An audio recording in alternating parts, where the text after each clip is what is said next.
So, during the American period, mabilis ang pag-advance ng science and technology sa Philippines. Nangyari ito kasi ang American government ay sumuporta sa edukasyon tulad ng pagpapatayo ng public school system at scientific development ng mga institutions. During American colonial period that started on 1891, they established a free education told regardless from their sex, religion, and socio-economic status. This education has a medium of English, and the first teacher of that time was Thomasites. Thomasites was a group of profession that sends from the US to teach English. The education has 3 levels: primary, intermediate, and secondary. This education have a goal to teach English and 3 R's. The 3 R's was reading, writing, and arithmetic. The foundation of this was the Act number 74 of 1901 and Act number 372, which is the act to establish a public instructions in the Philippine Island. So, noon, marami ng institution ang na-establish. Una na rito ang Bureau of Health na dating Board of Health. Ang purpose ng institution na ito ay para makontrol ang paglaganap ng mga sakit tulad ng cholera, smallpox, malaria, and leprosy, which is ito yung mga major public health problems during that time. Sumunod naman ang Department of Public Instruction na ang purpose nito ay mag-organize at mag-supervise ng public education system dito sa Pilipinas. Under nito ang Philippine Normal School na tinatawag na ngayon Philippine Normal University na itinatag noong panahon ng Amerikano upang sanayin ang mga guro. At ang sumunod naman is yung University of the Philippines na nag-offer ng higher education at research sa science, medicine at engineering. Next is yung Bureau of Public Works. So noon, walang Filipino engineers kaya ang ginawa ng US ay hinikayat ang mga Pilipino scholars o tinatawag silang pensionados na mag-aral ng engineering sa US at pagkatapos mag-aral ay babalik para magtrabaho sa bureau. At yung mga iba pang mga bureau is yung Bureau of Science, Bureau of Mines, Weather Bureau, Bureau of Forestry, Bureau of Agriculture, Bureau of Coast and Geodetic Survey, and Bureau of Plant Industry, and lastly, the Bureau of Animal Industry. So yung Laboratorio Municipal na na-establish noong Spanish period ay na-rename ng Philippine Commission noong July 1, 1901 bilang Bureau of Government Laboratories na under ng Department of Interior. Ang purpose ng bureau na ito ay para mag-conduct ng research sa field ng medicine, biology, agriculture, geology, and industry. Ito rin ang nagsilbing unang hakbang o pundasyon ng pagkatatag ng Department of Science and Technology or tinatawag siyang DOST. Nang matatag ang Department of Agriculture and Natural Resources o tinatawag na DANR, nagsimula ang pagbaba ng kahalagahan ng Bureau of Science na kung dati ang focus nito ay kalusugan at kalinisan, naging sa pag-aaral na ng likas na yaman at sa bansa. At dahil dito, nabawasan ang mga articles na pinapublish ng Philippine Journal of Science. So, the Bureau of Science expanded its role during the American period, not just doing research but also regulating, testing, and branding commercial fertilizer. It also handled control, labeling, and advertising of other commercial products to ensure quality and safety. Dahil sa pagbaba ng ekonomiya noong 1930s, maraming nawala sa bureau na nagresulta ng pagbawas ng empleyado, pagsara ng iba't ibang divisions, budget cut, and brain drain. Itinatag ang National Research Council of the Philippine Islands o NRCP noong December 8, 1933. Ang ahensyang ito ay nangunguna sa pagpapalaganap at pagsulong ng scientific research sa bansa. Noong 1933 hanggang 1934, nagkaroon ng reorganization. Ang DNAR ay naging Department of Agriculture and Commerce. Ang Bureau of Agriculture ay nahati sa dalawa na tinatawag na Bureau of Plants and Bureau of Animal Industry. At lastly, ang Bureau of Science ay nawalan ng ilang mga divisions. Before the Americans arrived, healthcare in the Philippines was mainly controlled by Catholic missionaries. Medicine was connected to religious beliefs and people relied on prayers, rituals, and holy water for healing.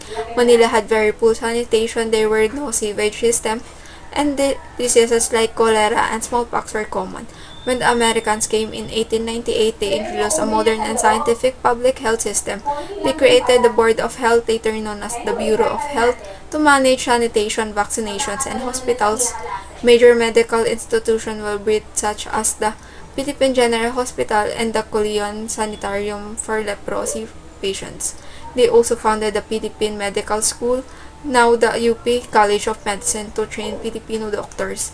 Because of these improvements, the death rate in Manila dropped by half and the city became known as one of the most sanitary in Asia.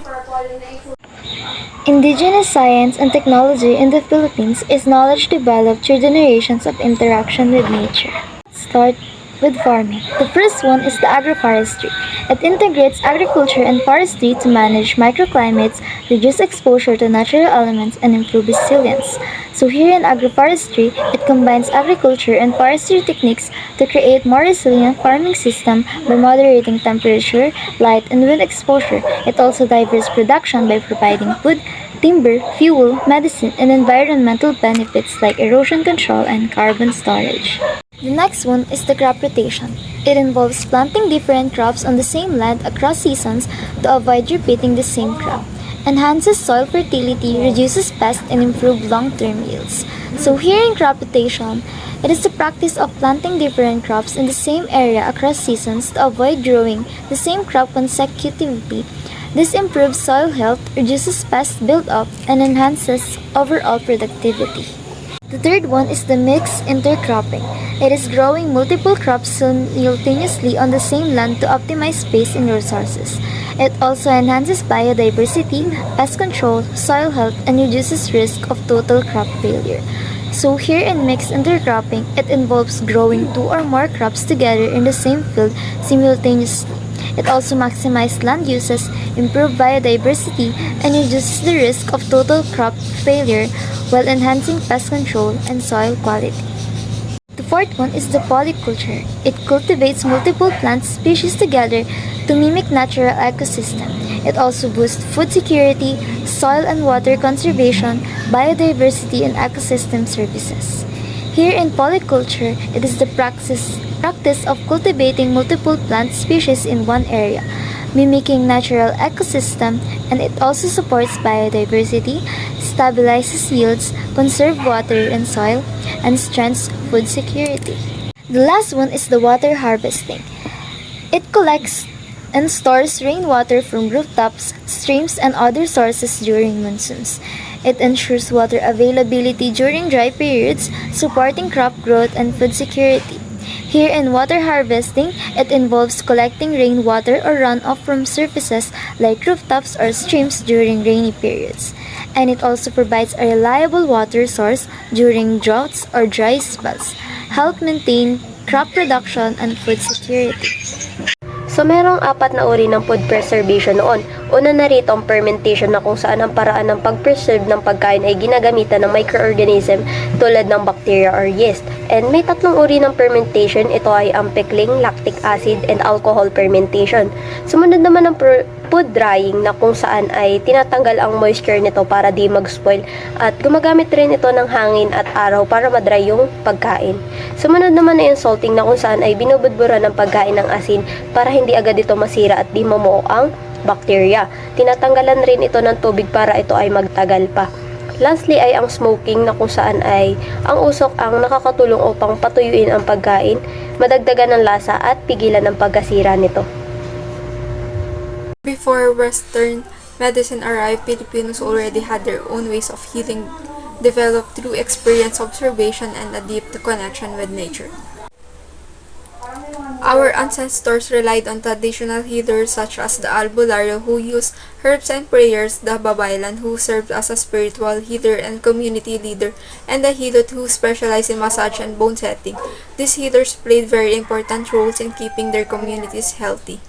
Indigenous Filipinos also use plants as medicine. For example, lagundi for cough and asthma, sambong for kidney stones, nyug-nyugan for intestinal worms, tsaang gubat for stomach ache, and yerba buena for pain relief. These herbal practices actually became the foundation for modern herbal medicine research in our country. Traditional healing wasn't just about the body, it also involved the spirit.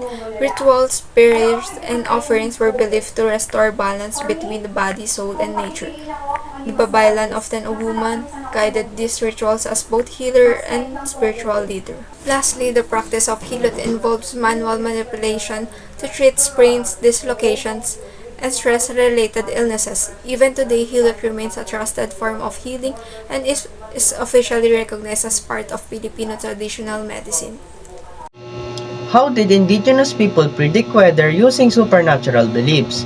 One of these, they said that if the birds was flying in a group, there was a possibility that the rain is coming in that area. Second, if the moon was seen having a rain surrounding, there was a possibility that the storm or rain is coming. Lastly, if the goats was start wailing repeatedly, there was a possibility or there will be a landslide.